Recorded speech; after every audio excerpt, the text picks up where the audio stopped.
নমস্কার, CNN24 এর এই বিশেষ অনুষ্ঠানে আপনাদের স্বাগত জানাচ্ছি। আজকে আমরা কাছাড় জেলার এমন এক বিধানসভা কেন্দ্রের কথা বলবো, ডিলিমিটেশনের পর আমরা যদি এই বিধানসভার দিকে তাকাই তাহলে আমরা দেখি বরাক উপত্যকার যত গুরুত্বপূর্ণ প্রতিষ্ঠানগুলো রয়েছে, সেটা শিক্ষামূলক হোক অথবা স্বাস্থ্য ক্ষেত্রে হোক, প্রশাসনিক ক্ষেত্রে, সব কোটি এই প্রতিষ্ঠান এই বিধানসভা কেন্দ্রে রয়েছে। আমরা যদি ধরি সচিবালয়, যদি শিলচর মেডিকেল কলেজ, আসাম বিশ্ববিদ্যালয়ের মতো প্রতিষ্ঠান বা NIIT, ইউনানি মেডিকেল কলেজ সহ বিভিন্ন ধরনের যে বিভিন্ন বিভাগের যে প্রতিষ্ঠানগুলো রয়েছে সেগুলো এই কনস্টিটিউয়েন্সিতে রয়েছে। অথচ এই কনস্টিটিউয়েন্সিকে যদি আমরা ভৌগোলিকভাবে একটু দেখি তাহলে দেখব বরাক এই ভৌগোলিক এই কনস্টিটিউয়েন্সিকে দুই ভাগে ভাগ করেছে। আবার উত্তর দিকের যে জায়গাটা রয়েছে, এলাকাটা রয়েছে, সেটাকে ভাগ করেছে জাটিঙ্গা নদী। আবার দক্ষিণের দিকে যদি আমরা তাকাই তাহলে দেখব এখানে একটা বিশাল বড় হাওর রয়েছে, বরাক উপত্যকার অন্যতম চাতলা হাওর রয়েছে, একটি পাহাড়। অর্থাৎ যে বিধানসভা কেন্দ্রের কথা বলছি সেটা বরখলা কেন্দ্র, এবং এই বরখলা কেন্দ্র নিয়েই আজকের আমাদের এই অনুষ্ঠান। রয়েছেন আমার সঙ্গে নবনির্বাচিত বিধায়ক কিশোর নাথ মহাশয়। আমরা কিশোর দাকে স্বাগত জানাই। নমস্কার। তো যেটা দিয়ে শুরু করছি দাদা, এই যে প্রতিষ্ঠান বা অনুষ্ঠানগুলো রয়েছে বরখলা কেন্দ্রে, তার পাশাপাশি আপনি ছিলেন 2016-তে এই বিধানসভা নির্বাচন কেন্দ্র থেকেই জয়ী হয়েছিলেন। পরবর্তীতে বেশ কিছু কাজ করেছেন আমরা দেখতে পেয়েছি, বেশ কিছু স্বপ্ন ছিল আপনার, অনেকটাই করেছেন, অনেকটাই করতে পারেননি। তাই আমরা 2016 থেকেই শুরু করছি। ঠিক আছে। কি কি স্বপ্ন পূরণ করতে পারেন 2016-তে, সেটা আমরা জানতে চাই। যেটা করতে পারিনি, পারেন নাই যেটা? হ্যাঁ, দেখুন, 2016 থেকে 2021 যখন আমি বরখলার বিধায়ক ছিলাম তখন অনেক কিছু স্বপ্ন নিয়ে এসেছিলাম। জনগণের অনেক স্বপ্ন ছিল, জনগণের অনেক আশা আকাঙ্ক্ষা ছিল, আর জনগণের যেটা ইচ্ছা, যেটা আকাঙ্ক্ষা, সেটাই আমার স্বপ্ন ছিল। তো সেটাই বরখলাকে কিভাবে উন্নত করা যায়, বরখলার জনগণকে কিভাবে স্বাবলম্বী করা যায়, সেটা নিয়েই চিন্তাধারা ছিল। তো সেটা নিয়েই আমি 2016 থেকে 2021 আমি সেই সব নিয়ে কাজ করেছিলাম। যেটার মধ্যে আপনি বললেন যে মিনি সেক্রেটারিয়েটের কথা। মিনি সেক্রেটারিয়েটটা ওই সময়ই হয়েছিল, এস্টাবলিশ হয়েছিল। সেটা শ্রীকুনাতে যেটা হয়েছে, সেটা আমি যখন বিধায়ক ছিলাম তখন সেটা সেখানে হয়েছে, আর আমরাই তখন সেটার ভূমি পূজন করেছিলাম। তো এত বড় একটা এস্টাবলিশমেন্ট আমি আর মনে করি না আসামের মধ্যে এটা বোধহয় সেকেন্ড আর থার্ড ডিব্রুগড়ে একটা হচ্ছে। প্রথমটা দিসপুরে রয়েছে, আর সেকেন্ড বরাকভ্যালির এই আমাদের বরখলাতে, আর একটা ডিব্রুগড়ে হচ্ছে। সেই মিনি সচিবালয় যেটা আছে সেটা একটা আমাদের বরাকভ্যালির জন্য একটা, আমি তো বলবো, একটা আশীর্বাদ। কেননা অনেক সময় আপনারা দেখতে পেয়েছেন কোনো কাজের জন্য বা কিছু একটা কাজের জন্য সবসময় আমাদেরকে বরাক থেকে বেরিয়ে আমাদেরকে দিসপুর যেতে হয়। আর এই সচিবালয়টা এখন বরখলাতে হওয়াতে এখন অনেক কাজ আমাদের এখানেই হয়ে যাবে। সেটার জন্য আমাদেরকে দিসপুর যেতে হবে না, সময় তখন নষ্ট হবে না, জনগণের আসা যাওয়া যে কষ্ট সেটাও হবে না। আর সেখানে আমাদের বরাকভ্যালির ভিতরে যে আমাদের 13টা সমষ্টি রয়েছে, 13টা সমষ্টির একটা উপকার হবে। কাজগুলা খুব তাড়াতাড়ি তৎক্ষণাৎই আমাদের বরখলাতেই হয়ে যাচ্ছে। তখন সেটা একটা ভালো একটা আমাদের উদ্যোগ তখন নিয়েছিলেন, আর যেটা রেজাল্টটা আমরা এখন দেখতে পাচ্ছি। এছাড়া বরখলার জনগণের জন্য আরও অনেক কিছু করার ছিল। যেখানে আপনি জানেন বরখলা তখন কমিউনিকেশনটা একেবারে খারাপ ছিল। যখন আমি বিধায়ক ছিলাম তখন বরখলাকে আমি শূন্য থেকেই শুরু করতে হয়েছিল। ওই সময় কমিউনিকেশন বলে, রাস্তাঘাট বলে, বরখলায় কোনো একটা এমন ছিল না যে কোনো একটা জায়গায় একটা ভালো রাস্তা আসে। প্রত্যেকটা রাস্তাই আমাকে নতুন করে করতে হয়েছিল। তখন যতটুকু সম্ভব হয়েছিল সেই অল্প সময়ের মধ্যে আমি যতটুকু সম্ভব আমি চেষ্টা করেছি। বড়খলার ভিতরে অনেকগুলো রাস্তার কাজ তখন হয়েছিল, যদি সবগুলা রাস্তার কথা বলতে যাই তো সময় অনেক লাগবে। ডলু ময়নাগঞ্জের রাস্তা, আবার এখান থেকে আপনি দুধপাতিল থেকে শুরু করে আপনার হাতিছড়া পর্যন্ত যে সেটা সেই রাস্তা, জারলতলা রাস্তা, বড়খলা বাজারের রাস্তা, শেষরি জিপির রাস্তা, এখানে ভাঙ্গার পাড়েও রয়েছে না। প্রত্যেকটা জিপিতে যদি আপনি বলেন, প্রত্যেকটা জিপিতে রাস্তার কাজ তখন হয়েছিল। কিন্তু গত 5 বছরের আমি বিধায়ক না থাকার সময়, সেখানে কংগ্রেসের বিধায়ক ছিলেন, গত 5 বছর কোনো একটা রাস্তার কোনো একটা মেনটেন্যান্স মেরামত কিছু হয়নি, যার ফলে প্রত্যেকটি রাস্তায় আমি দেখতে পাচ্ছি যে প্রত্যেকটি রাস্তা এখন আবার জরাজীর্ণ অবস্থা হয়ে গেছে। তো সেই রাস্তাগুলোর কাজ আবার নতুন করে আমাকে করতে হবে।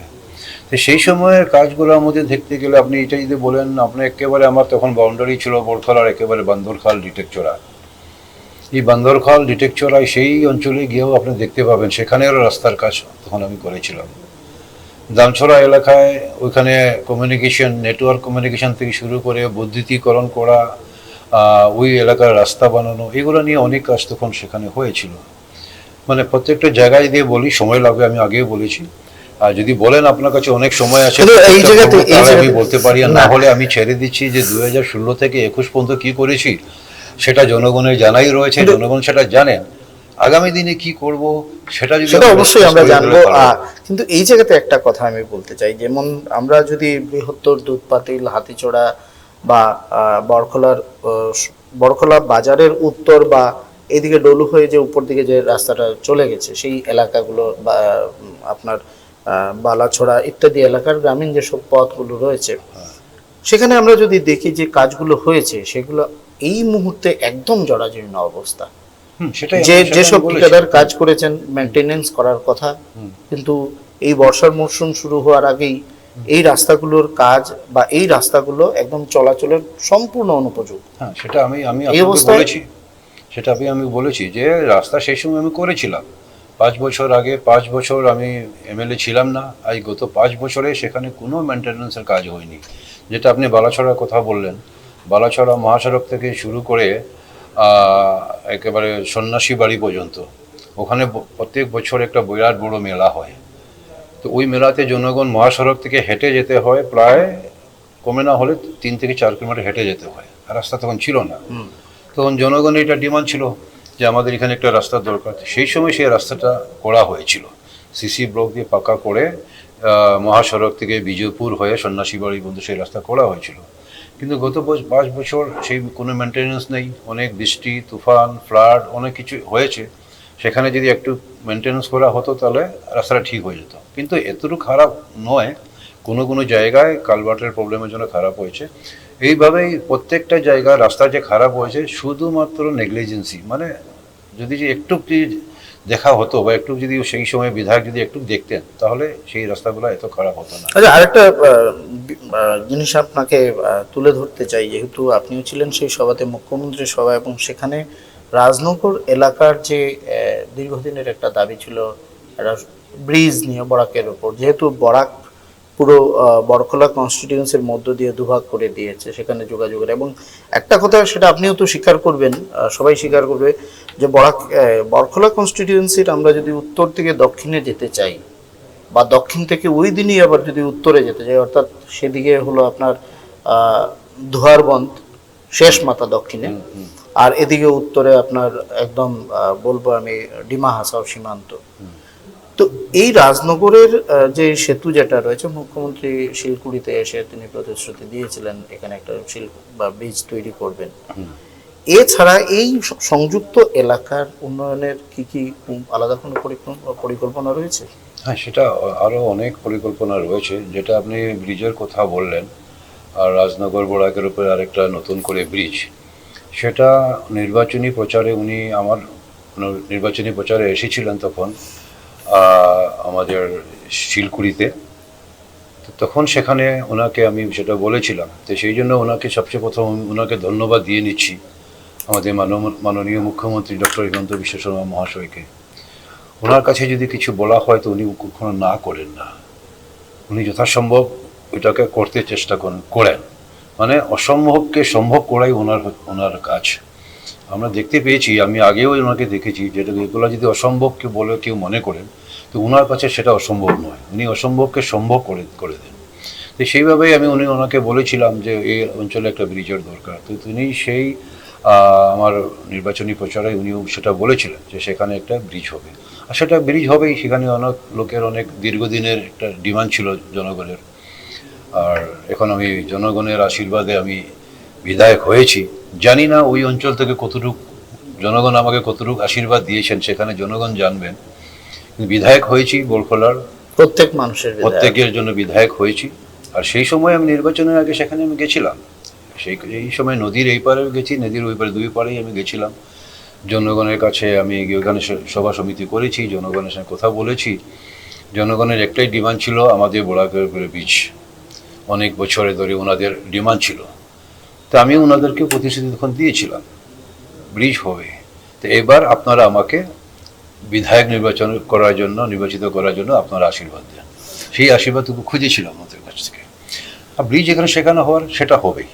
সেইভাবে শুধু ব্রিজ নয়, ব্রিজের সঙ্গে সঙ্গে এখানে আরেকটা রয়েছে, এখানে আমাদের তাপাং এবং চাতলা যে দুটা মণ্ডল সংযুক্ত হয়েছে আমাদের বরখলা সমষ্টির সঙ্গে, ওই অঞ্চলে একটা মাত্র শুধু ব্লক রয়েছে, যেটা আমাদের তাপাং ব্লক বলে বলা হয়। আর তাপাং এবং চাতলা এটা অনেক বড় এলাকা, অনেক বড় এলাকা, একদম শ্রীকোনা থেকে শুরু করে আপনি যদি দেখতে চান এদিকে একদম নরসিংপুর, ধলাই, নরসিংপুর পর্যন্ত পৌঁছে গেছে, সুনাই পর্যন্ত। তো ওই অঞ্চলে দুয়ারবন্ধ হয়ে আবার হাইলাকান্দির সেই রায়পাড়ার সীমানা, হ্যাঁ, ওইদিকে আবার ওইদিকে চলে গেছে।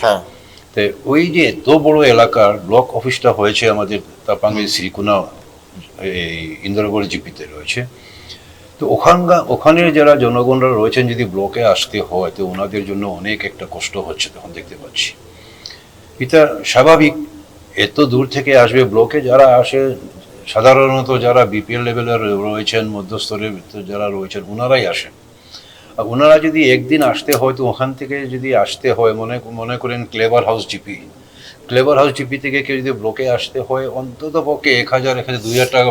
দুটো এখানে আসতে হলে দুটো সমস্যার তাদের মুখোমুখি করতে হচ্ছে। একটা হচ্ছে চাতলা হাওর, আর দ্বিতীয়টা হচ্ছে কুয়ারপাড় এবং চাতলা হাওরের মধ্যের যে পাহাড়টা, সেটা তাদের ডিঙোতে হয়, পারাপার হতে হয়। হ্যাঁ, সেটা পারাপার হয়ে আসতে হয়। সেটার জন্য একটা তো এক নম্বর তো আপনি জানেন রাস্তার অবস্থা, জরাজীর্ণ অবস্থা রয়েছে ওইদিকে। আর অটো নিয়ে আসতে হবে, ওখানে কোনো বাসের কোনো ব্যবস্থা নেই যে অন্য সিটির মতো যে 5 টাকা 10 টাকা বাস ভাড়া দিলে চলে যাবেন, সেরকম ব্যবস্থা নেই। অটো নিয়ে আসতে হবে, সারাদিনের জন্য অথবা 2000 টাকা অটো ভাড়া লেগে যাবে। কাজ হবে না হবে সেটা পরের কথা, যদি কোনো কারণে কাজ হলো না তাহলে আরেক দিন আসতে হবে। তো সেটা একটা অনেক বড় একটা সমস্যা রয়েছে। সেটা আমার ইলেকশনের এজেন্ডাতে ছিল। আমি জনগণকে আশ্বাস দিয়েছিলাম, প্রতিশ্রুতি দিয়েছিলাম যেহেতু ওখানে আরেকটা নতুন করে একটা ব্লক অফিস খোলার জন্য। তো সেটা নিয়ে আমি মাননীয় মুখ্যমন্ত্রীর সঙ্গে আমি সেটা নিয়ে আলাপ করেছি, আগামী দিনে আলাপ করব। যত তাড়াতাড়ি সম্ভব হয় আমি এই এলাকায় তাপাং এবং চাতলা, সেই চাতলা এলাকার জনগণের জন্য নতুন করে আরেকটা ব্লক করার জন্য। যে এলাকাটার কথা বলছেন আপনি, সেটা চাতলা এবং তাপাং এলাকা। স্বাভাবিকভাবে সবাই জানি আমরা যে এখানে আমাদের এই অঞ্চলের মৎস্য উৎপাদনের একটা অন্যতম কেন্দ্র। সেই মৎস্যজীবীদের জন্য আলাদা কি কোনো পরিকল্পনা রয়েছে আপনার? হ্যাঁ, ওই এলাকার জনগণ যারা রয়েছেন ওনারা মৎস্য চাষ করেই ওনাদের উপার্জন। আর ওনাদের এই মৎস্য চাষের উপরে কি আধুনিক কিছু করা যায় সেটা নিয়ে চিন্তা ভাবনা রয়েছে, সেটা নিয়ে কথা বলেছি। আর কিছুদিন এখন মাত্র আমরা শপথ নিয়ে এসেছি, 2 দিন হলোই। আর আস্তে ধীরে সেটা নিয়ে আমরা কথা বলবো। আর ওই এলাকার ফিশারির জন্য মৎস্যজীবী যারা রয়েছেন, মৎস্য চাষ যারা করেন, ওনাদের জন্য অত্যাধুনিকভাবে কিভাবে করা যায়, চাষ আরও কিভাবে ভালো হয় সেটা নিয়ে চিন্তা ভাবনা করে কাজ করব। নদী ভাঙনের একটা বিরাট বড় সমস্যা রয়েছে আপনার বরখলা কনস্টিটিউয়েন্সিতে। আমরা যদি দেখি তাহলে নদী ভাঙন প্রথমত জাটিঙ্গা নদী রয়েছে সেখানে, তারপর রয়েছে বরাক, কিছুটা অংশ পেয়েছে কাটাখাল, কিছুটা অংশ কাটাখাল সেটা কভার করেছে। তো আমরা যদি দেখি অন্তত 6 থেকে 7টা বড় ভাঙন রয়েছে জাটিঙ্গাতে, বরাকেও এভাবে, এবং কাটাখাল প্রায় 20টির বেশি ভাঙন রয়েছে। এবং এই ভাঙনগুলো এত বিশাল যে প্রতি বছর প্রতিবারের বন্যায় হাজার হাজার মানুষকে ক্ষতিগ্রস্ত করে। তো তো এই ভাঙনগুলো নিয়ে আপনার কি আলাদা কোনো পরিকল্পনা রয়েছে? সেটা তো নিশ্চয়ই আমার পরিকল্পনা রয়েছে। যেভাবে আপনি জানেন বা আমি বলতে চাইছি, যখন আমি বিধায়ক ছিলাম 2016-তে, তখনও সেই একই অবস্থা ছিল বরখোলার। আর ওই সময় একেবারে মানে মেজর প্রবলেম ছিল আমাদের রায়পুর বাঁধ, যেটা ছিল রায়পুর এবং মানিকপুর দুইটা এলাকায়। রায়পুর বাঁধে যখন প্রত্যেক বছর ফ্লাড হওয়ার পর এখানে 3টা থেকে 4টা বা 4-5টা জিপি পুরো জলমগ্ন হয়ে যেত। মানে ওই সময় মানে বাড়ি ঘর, গরু পশু, মানে শাক সবজি ক্ষেত সব কিছু নষ্ট হয়ে যেত। এটা অনেক বছর ধরে চলে এসেছিল। তখন আমি সেই আমার টেনুয়ারে যখন আমি 16 থেকে 21 বিধায়ক ছিলাম, তখন সেই রায়পুরের বাঁধ তখন নির্মাণ করা হয়েছিল নতুন করে। সঙ্গে সঙ্গে মানিকপুরের বাঁধও তখন নির্মাণ করা হয়েছিল। তারপর ওখানে নন্দীগ্রামের বাঁধ তখন ঠিক করা হয়েছিল। নন্দীগ্রামে অনেক ঘর বাড়ি ভেঙে চলে গেছিল, আর তখনই আমার সময় সেই নন্দীগ্রামের বাঁধও ঠিক করা হয়েছিল। নন্দীগ্রামের পর ঘাগড়াপাড় আর একটা রয়েছে, ঘাগড়াপাড়ের বাঁধও ঠিক করা হয়েছিল। তখন অনেক কয়টা বাঁধ হয়েছিল, আর অনেক কয়টা করা বাকি রয়ে গেছে। এইবার জনগণের আশীর্বাদে আমি আবার ফিরে এসেছি। তো এইবার আমি জাটিঙ্গা নদীর যেগুলো রয়েছে, আর বরাক নদীর পাড়ও অনেক রয়েছে, বরাক নদীর কিনারে অনেক রয়েছে, সেগুলো নিয়ে আমি করব। আজকে আমি গেছিলাম, আজকে দিনের বেলায় আমি একটা আমাদের বরখলাতে নিমাতা মা মন্দিরের কিনারে ওই জাটিঙ্গা নদীর ভাঙন, সেখানে ভাঙনে আমি সে পরিদর্শনে গেছিলাম আজকে। তো পরিদর্শন করে এসেছি, সেটা নিয়ে আমি আগামী দিন আমি মাননীয় মুখ্যমন্ত্রী মহাশয়ের সঙ্গে আমি কথা বলবো, বলে কিভাবে কত তাড়াতাড়ি হয় ওই বানটাকে মানে প্রতিরোধ করা যায়, সেটা নিয়ে কাজ করব। চিকিৎসা ব্যবস্থার কথা যদি আমরা ধরি, গোটা বরখলার সেখানে অনেকগুলো নিম্ন প্রাথমিক স্বাস্থ্য কেন্দ্র রয়েছে, দুটো মডেল হাসপাতাল রয়েছে, একটা কুয়ারপাড় অঞ্চলে আর একটা বরখলা দুধপাতিল এলাকায়। শিলচর মেডিকেল কলেজ তো রয়েছে, কিন্তু আমরা যদি দেখি বা যেটুকু খবর নিয়ে জানতে পেরেছি, এই মডেল হাসপাতালগুলোতে উপযুক্ত ডাক্তার নেই, নার্স নেই, উপযুক্ত চিকিৎসা ব্যবস্থার অভাব রয়েছে। শিলচর মেডিকেল কলেজে যদি একজন রোগী চিকিৎসা করাতে আসেন বালাচড়া এলাকা থেকে বা ওই কুয়ারপাড় এলাকা থেকে, তাহলে তার যোগাযোগের যে ব্যবস্থা, স্বাভাবিকভাবেই সে অনেক মানে কঠিন সমস্যার মুখে পড়তে হয়। এক্ষেত্রে এই যে দুটো মডেল হাসপাতাল রয়েছে বা যে পিএইচসি গুলো, নিম্ন প্রাথমিক স্বাস্থ্য কেন্দ্র যেগুলো রয়েছে একদম, সেগুলোতেও আমরা দেখতে পাই অনেক সময় ডাক্তাররা থাকেন না। তো বলা যায় যদিও শিক্ষা প্রতিষ্ঠান বা মেডিকেল কলেজ রয়েছে, দুটো মডেল হাসপাতাল রয়েছে, কিন্তু স্বাস্থ্য ব্যবস্থা সম্পূর্ণভাবে সেরকম নেই। সেটা আপনি ঠিক বলেছেন, সত্যি বলেছেন। যেটা দুটার মধ্যে একটা যেটা রয়েছে ছোট দুধপাতিলের, ওইটা আগে বরখলাতে ছিল, ডিলিমিটেশনের পর সেই অঞ্চলটা উদারবন্দের সঙ্গে চলে গেছে। যদিও চলে গেছে, তো সেটা আমাদেরই দায়িত্ব, কারণ আমাদের জনগণ পাবলিক ওখানেই রয়েছেন। সেই মডেল হসপিটালটাকে সত্যিকারের কিভাবে মডেল করা যায়, সেটা নিয়ে চিন্তাধারা করে আমরা আগামী দিনে কাজ করব। আর তার সঙ্গে সঙ্গে আমাদের যেটা কুয়ারপাড় যেটা বলছেন, যেটা জীবিতে যেটা রয়েছে, সেখান থেকে জনগণ আমাকে বলেছেন, অনেকবারই বলেছেন সেটা নিয়ে, যেই মানে মডেল হসপিটালে, নামটা মডেল হসপিটাল কিন্তু কাজের কিছু নেই। আর আমি ডাক্তার পাওয়া যায়, হ্যাঁ, জনগণের অনেক কমপ্লেন আছে, ডাক্তার পাওয়া যায় না, বা ডাক্তার কোনো একটা সময়ে থাকেন, তারপরে যদি হয় তাহলে ডাক্তারকে পাওয়া যায় না, বা কোনো যদি একটু ইমার্জেন্সি কিছু হয় তাহলে সেই সুবিধা সেখানে পাওয়া যাচ্ছে না বলে জনগণের এটা আপত্তি রয়েছে, মানে অনেক কমপ্লেন রয়েছে। তো সেটা নিয়ে আমি কিছু দূরের মধ্যে সেই হসপিটালে আমি ভিজিট করব, নিজে আমি ব্যক্তিগতভাবে সেখানে যাব, আর হসপিটালটাকে কিভাবে আরও অ্যাডভান্স করা যায় আর কীভাবে ভালো করে পরিচালনা করা যায়, সেটা নিয়ে আমি কথা বলবো। আর সেই সব কথাগুলো আমি সব কিছু নিয়ে একসঙ্গে আমি সব তথ্য ইতিমধ্যে আমি সব সংগ্রহ করছি, আর সব তথ্যগুলো নিয়ে এক এক করে আমি মাননীয় মুখ্যমন্ত্রীর সঙ্গে বসে সব কিছু আমি ক্লিয়ার করেই এসে আমি আবার মাঠে নেমে আমি জনগণের সেবা করব। শিক্ষা ব্যবস্থার কথা যদি আমরা ধরি, একই অবস্থা। আপনার এলাকায় হয়তো একটা মডেল কলেজ রয়েছে, সম্ভবত একটা মডেল কলেজ। আপনি বলছেন একটা মডেল কলেজ রয়েছে, সেটা আমাদের এলাকায় মডেল কলেজ ছিল। সেই মডেল কলেজটা 2016-তে 21 যখন আমি বিধায়ক ছিলাম, সেই সময় আমি শুরু করেছিলাম। সেই সময় বিল্ডিংটাও কমপ্লিট আমিই করেছিলাম, কিন্তু ডিলিমিটেশনের পর সেই মডেল কলেজটা কাঠিগড়াতে চলে গেল। এখন বোরখলাতে নেই, মডেল কলেজটা এখন কাঠিগড়াতে চলে গেছে। তাহলে ধরে নিতে পারি চলে গেছে, কোনো কথা নেই, শিক্ষা অনুষ্ঠান কাঠিগড়াও আমাদের, কাঠিগড়া বিধায়কও আমাদের, বিজেপির বিধায়ক, কাঠিগড়া জনগণও আমাদেরই। বোরখলা জনগণ যেভাবে আমার প্রিয়, কাঠিগড়া জনগণও আমার প্রিয়। তো মডেল কলেজটাকে কিভাবে কিছু উন্নত করার কিছু থাকে, কোনো কিছু থাকে, আমরা নিশ্চয়ই সেটা নিয়ে আমরা কাজ করবো।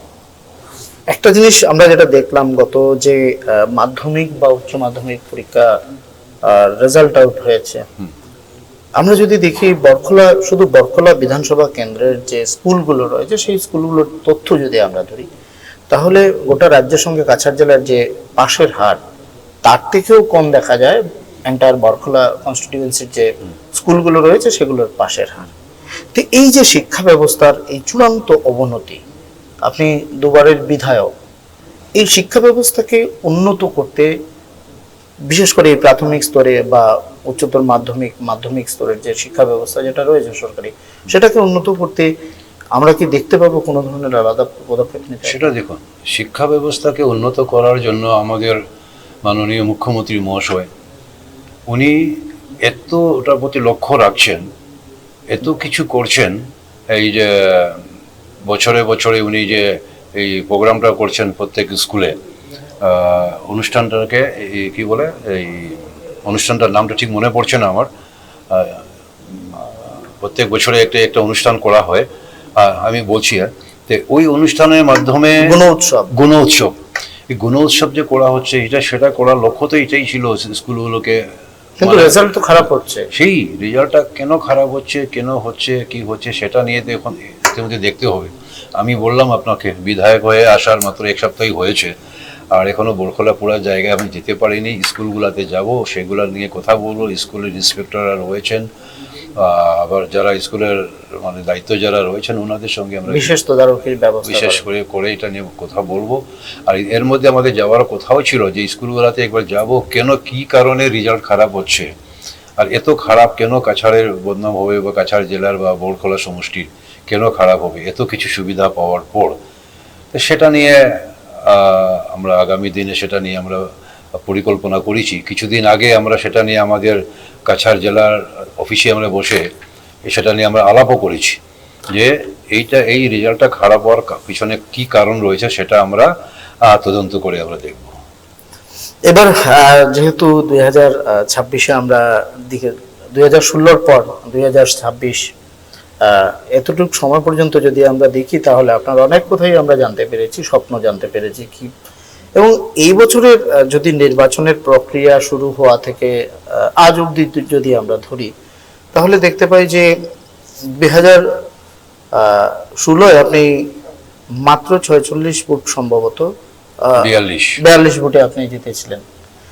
আর এবছর 36,000 ভোটে আপনি, 37,000 বলা যায়, 36,413 ভোট, 36,500 ভোটে আপনি জিতেছেন। শুরুতে আমরা যেভাবে দেখছিলাম তীব্র একটা হাড্ডাহাড্ডি নির্বাচনের টিকিট প্রাপ্তি নিয়ে একটা ছিল। যাই হোক, পরবর্তীতে আপনি টিকিট পেয়েছেন। টিকিট ঘোষণার পর আমরা দেখলাম আপনার দলেরই একজন গতবারের অর্থাৎ 2021-এর যিনি প্রত্যাশী ছিলেন, তিনি আবার টিকিট দাবি করে না পাওয়াতে তিনি আবার প্রতিদ্বন্দ্বিতায় নির্দল হিসাবে অবতীর্ণ হলেন। এবং দেখলাম আমরা যে কংগ্রেসের যিনি প্রার্থী, তিনিও একটা বেশ সরগরম একটা গোটা কনস্টিটিউয়েন্সিকে গরম করে, হুলস্থুল করে তিনিও মাঠে নামলেন। নির্বাচন শেষ হলো, এবং এই নির্বাচনের যে প্রক্রিয়া, ভোট গণনার আগ অবধি আপনিও কিন্তু দ্বন্দ্বে ছিলেন নির্বাচনের ফলাফল নিয়ে। এই গোটা প্রক্রিয়াটা একটু আপনার থেকে আমরা জানতে চাই। দেখুন, 2026-এ টিকিট প্রত্যাশীরা তো অনেকেই ছিলেন, কিন্তু দল সেটা নির্ণয় নিয়েছে, আর সেটা দল নির্ণয় নেবে। দলের আদর্শ মেনে আমরা কাজ করে গেছি। গত 5 বছর দলের আদর্শ মেনে দল আমাকে যেখানে পাঠিয়েছিল সেখানে আমি কাজ করে গেছি, নিষ্ঠা সহকারে কাজ করেছি। দল আমাকে মণিপুর পাঠিয়েছিলেন ইলেকশনে, আমি ইম্ফল গেলাম, মণিপুরে গেলাম। দল আমাকে ত্রিপুরাতে পাঠিয়েছিলেন, আমি ত্রিপুরাতে গেলাম, সেখানে আমি নিষ্ঠাসহকারে কাজ করেছি। গারো হিলসে সেখানে গিয়ে আমি প্রায় 4-5-6 মাস আমি সেখানে থেকে আমি দলের কাজ করেছি। দল আমাকে ওয়েস্ট বেঙ্গল পাঠিয়েছে, আমি ওয়েস্ট বেঙ্গলও গেছি। দল যেখানে যেখানে আমার পাঠিয়েছে সেখানে গেছি। হাইলাকান্দি জেলার আমাকে প্রভারী বানিয়ে দায়িত্ব দেওয়া হয়েছিল, সেই দায়িত্ব নিয়ে আমি হাইলাকান্দি জেলাতে আমি কাজ করেছি। তো এইভাবে দলের সঙ্গে কাজ করেছি নিষ্ঠা সহকারে। দলে আমার উপর একটা বিশ্বাস হয়েছে, আর দল আমার যে কাজ দেখেছে, দেখে দল নির্ণয় নিয়ে, দলের নির্ণয় তো শেষ নির্ণয়, দলের নির্ণয়ে আমাকে টিকিট দিয়েছেন, আমি সেই টিকিট নিয়ে আমি প্রতিদ্বন্দ্বিতা করেছি। কিন্তু একজন ব্যক্তি যার কথা আপনি বললেন, উনি 2021-এও টিকিট পেয়েছিলেন। আমি তো তখন সিটিং এমএলএ ছিলাম। এত কিছু উন্নয়নমূলক কাজের কথা অল্প আগে বললাম আপনাকে, আর তা তো অল্প বলেছি, অনেক বলার হয়ে গেছে। এত কিছু হওয়ার পর যখন দলের নির্ণয়, আমি আগে দলের নির্ণয় নিয়েছে ওনাকে টিকিট দেবে, দিয়েছে। আমাকে টিকিট দেয়নি কোনো কথা নেই, আমি বসে রয়েছি, দলের কাজ করেছি, সংগঠনের কাজ করেছি। কিন্তু উনি ওনার নিজের দোষে হেরে গেলেন, জিতা সিটটা হেরে গেলেন, আর বড়খলার জনগণকে 5 বছরের জন্য অন্ধকারে রেখে দিলেন। উনি আবার 26-এ আবার আসলেন, আবার টিকিট প্রত্যাশী। তো দল তো চিন্তা ভাবনা করেই তো টিকিট দেবে। দল যখন ওনাকে টিকিট দেয়নি 26-এতে, উনি সংগঠনে কাজ করতেন, দলের হয়ে কাজ করতেন, কিন্তু উনি সেটা করেননি। উনি দলের সঙ্গে বিশ্বাসঘাতকতা করলেন, দল ছেড়ে দিলেন, ভেবেছেন যে ওনাকে আমি হারিয়ে দেব, মানে আমাকে হারাবে মিন্স আমার বিজেপিকে হারিয়ে দেবে। উনি একটা চিন্তাধারা নিয়েছেন, সেই চিন্তাধারা নিয়ে উনি মাঠে নামলেন। মাঠে নেমে তো উনি তো বুঝতে পেরে গেছেন ওনার সমর্থক কতটুকু রয়েছে, ওনার নিজের ওজনটা কতটুকু ওয়েট আছে সেটা উনি নিজে বুঝে গেছেন। দল থেকে 6 বছরের জন্য বহিষ্কার হয়ে গেলেন। আর ইলেকশনে প্রতিদ্বন্দ্বিতা করে কি পেলেন? কটা ভোট পেলেন? 1 লাখ ভোটে আমার সঙ্গে উনি হেরে গেলেন। 1 লাখ ভোটে আমার সঙ্গে উনি হারলেন। তাহলে সেটাই আমি বলছি, আপনি জিজ্ঞেস করেছেন বলে বলেছি, নাহলে সেটা বলার কথা নয়। তো উনি যেভাবে করেছেন সেইভাবে উনি উত্তরও পেয়ে গেছেন, আমাকে বলার দরকার হয়নি। উনি প্রায় সময় শোনা যায় মাঝে মধ্যে কোনো চ্যানেলে গিয়ে কিছু কিছু উনি বলেন, উনি যেগুলো বলেন সেগুলোর ওনার যে কথার আমি জবাব দেবো আমি মনে করি না।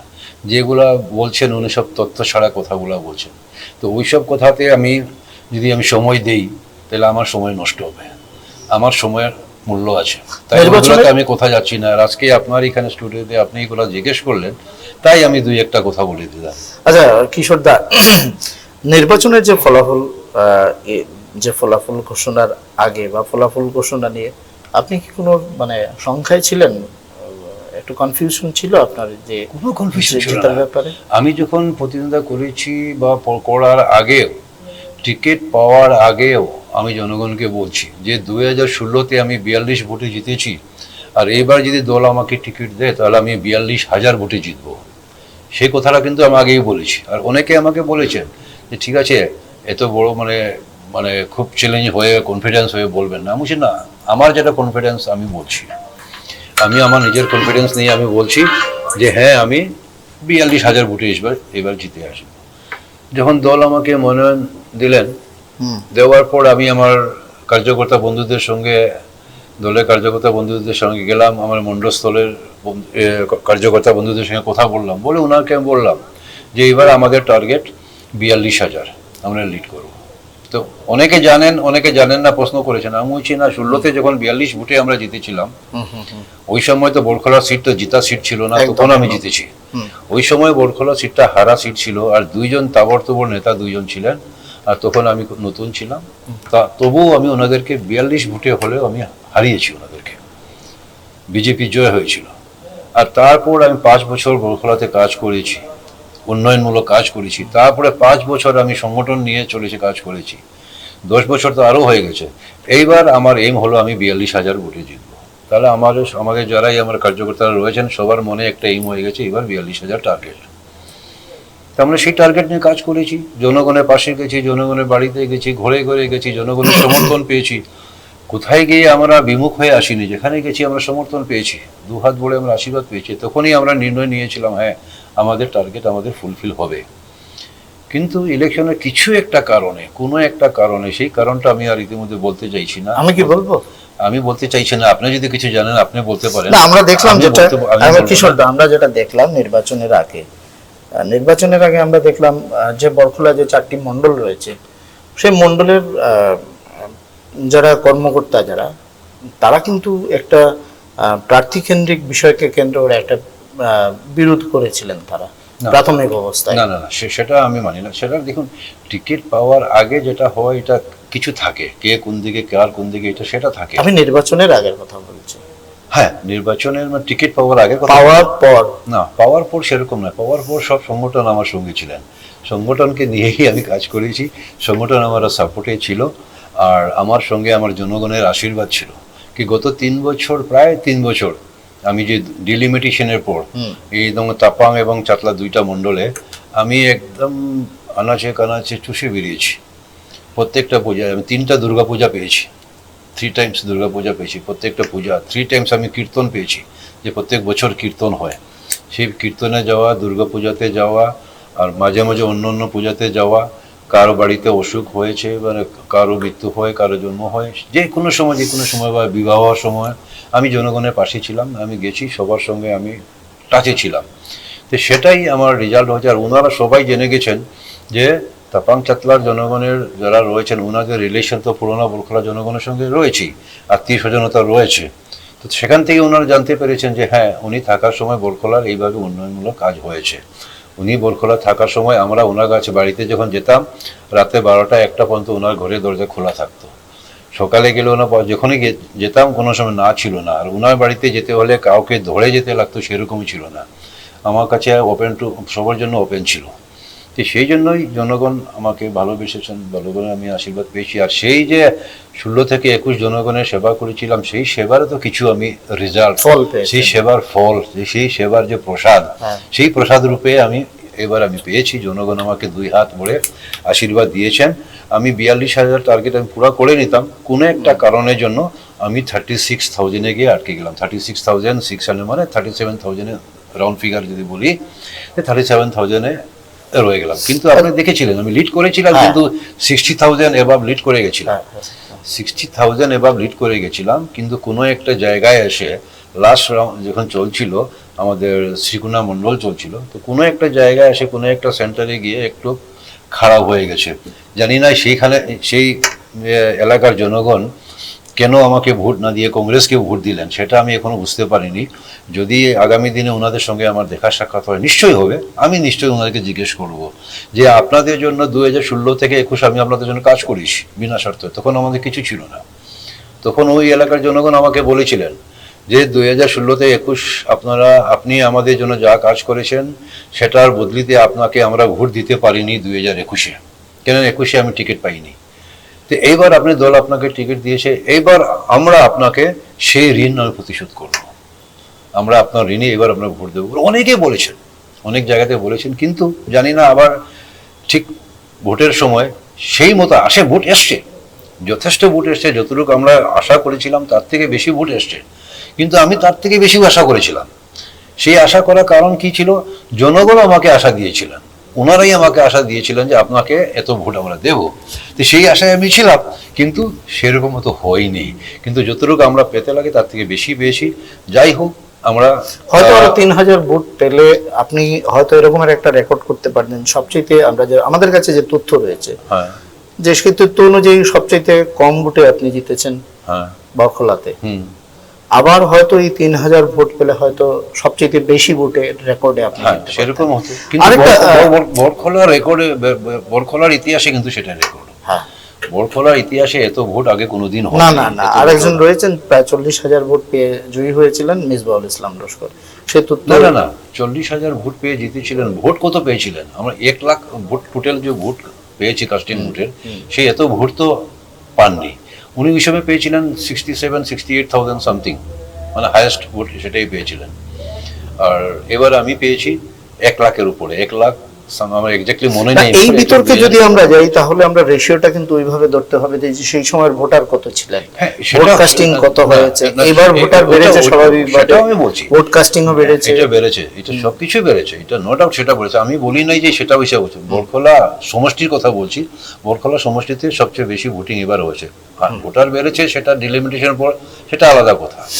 এই হিসাবে শেষের দিকে প্রায় আরেকটা চিন্তা করেন, হ্যাঁ। এই যে 42 ভোট আর আমি জিতেছি কত 36,000, 630 মানে লিড করেছি 36,600। 600 আর আপনি আমার 16 রেকর্ডটা বের করে দেখেন, টোটাল ভোট পেয়েছিলাম 36,000। ওই 36,000 সামথিং পেয়েছিলাম, ওটার থেকে 42 ভোট আমি লিড করেছিলাম। আমরা প্রায় শেষ পর্যায়ে চলে এসেছি এবং সময় বদলেছে, যে কথাটা বলছিলাম, যুক্ত হয়েছে অনেক অনেক এলাকা এবং এই পাশাপাশি তার অনেক নিয়ম কানুন, নিয়ম আইন সবকিছুই বদলেছে।